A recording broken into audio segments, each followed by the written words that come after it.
Hey guys, today's video is just going to be kind of a little bit of a book rambling video over the Maze Runner trilogy. So I don't really want to go into too much detail about the trilogy because it is a trilogy and I don't want to be spoilery. So I'm not going to really talk too much about these books. I'm just going to kind of talk about the series as a whole. I have recently finished The Death Cure and I loved this series. You know, I loved the book, I loved the series. I have not yet read The Kill Order. It is on my TBR, but I haven't heard too many good things about it, and I heard that the main trilogy is the best part and that the prequel just is kind of meh. So it is on my TBR. I plan on getting to it eventually, I just don't know when. But overall, I absolutely loved this series. I didn't really know about this series until I saw the preview for the movie, which came out a while ago. I don't really remember when it came out. But I got the book because I wanted to read this before I saw the movie. I know I've said this in videos before, but I really like reading the book before I go and see the movie. It's just, I don't like the movie to spoil the book. So even though the movie is a lot different from the book because they've changed a lot to kind of make it make more sense on film, I loved the movie. I think it is probably one of the only book to movie adaptations where they've changed so much that I have been okay with. And it's just, it was fantastic, and these books were fantastic, and I loved all three of these books. However, I would have to say my favorite out of the three would be the second one, The Scourge Trials. This book, I don't know, it's just, it was amazing. I read this in like a day, maybe, because I read it over Christmas Booktubeathon, and it's just, it was so good, and the whole trilogy is really good, as I've said before.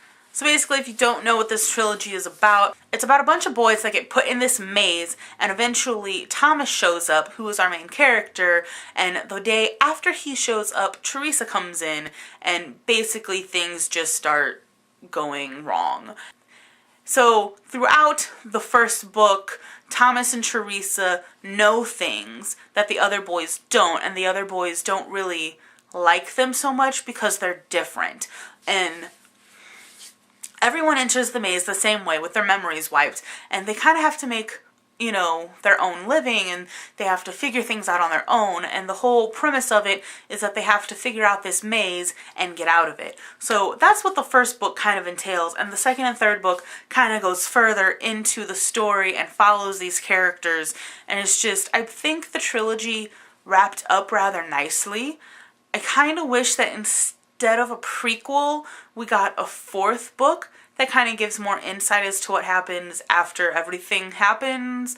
But overall, I think that the trilogy ended very nicely. Overall, I think I gave each of these books either a 4 or a 5 on Goodreads. I don't really remember each book specifically. I think I gave the third one a 4 and the other two a 5. I don't really remember. I'd have to look to be sure. But overall, I loved these, and I would definitely recommend them if, you know, kind of YA dystopian is your thing, which it seems to be a lot of people's things, because they are really good. They're really quick reads. The chapters are so short. I really, really love short chapters because I'm the kind of person that decides how long they're going to read based on the next chapter. I hate stopping in the middle of chapters, which is one reason why I don't like reading in public or like reading at school. I always liked reading at school, but at the same time I hated reading during school because I always had to stop in the middle of chapters once, you know, a lesson started. So these chapters are just so short, which is the reason why it is so easy to get through all of them. 3 to 4 or 5 pages long. Then you have some chapters that are a little more juicy and a little bit more lengthy. So it's just, I don't know, I feel like I'm repeating myself, but it's just a really easy read. It's a really great read, and I don't really have anything else to say about it without spoiling things. So that's really all I have for you guys today. I hope you enjoyed the video. Thanks so much for watching. If you've read the series, let me know in the comments below what you thought. Also, let me know if you think I should go ahead and read The Kill Order soon, or if it's okay to kind of put it off for a while. Because as of right now, I just don't really care to pick it up because I haven't heard great things about it, even though I love this series so much.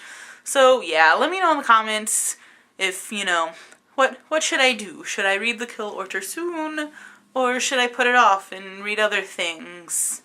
Like Cinder, and The Fifth Wave, and Divergent,